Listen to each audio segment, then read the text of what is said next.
आषाढी वारी 2026 मध्ये धाराशिव जिल्ह्यातील कळंब तालुक्यातील गौरगाव येथील बाबासाहेब माधव माने वय 70 आणि सौ प्रभावती बाबासाहेब माने वय 68 या दाम्पत्याला मानाचे वारकरी म्हणून गौरवण्यात आले।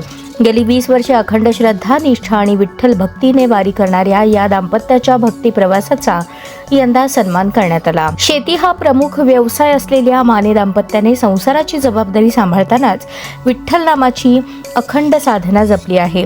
प्रत्येक आषाढी वारीत सहभागी होत त्यांनी वारकरी परंपरेतील भक्ती, सेवा आणि समतेचा संदेश आपल्या आचरणातून जपला आहे। एक मुलगा, 4 मुली आणि 8 नातवंडांचा परिवार असलेल्या या दाम्पत्यासाठी विठ्ठल भक्ती ही जीवनाची खरी संपत्ती आहे। ज्ञानोबा तुकारामच्या अखंड गजरात त्यांनी गेली 2 दशके पंढरीची वाट चालत विठुरायाच्या चरणी आपली सेवा अर्पण केली आहे। यंदाच्या आषाढी वारीत मानाच्या वारकऱ्याचा बहुमान मिळाल्याने माने दाम्पत्यासह गौरगाव परिसरात आनंदाचे वातावरण असून त्यांच्या या सन्मानाबद्दल वारकरी संप्रदायातून अभिनंदनाचा वर्षाव होत आहे।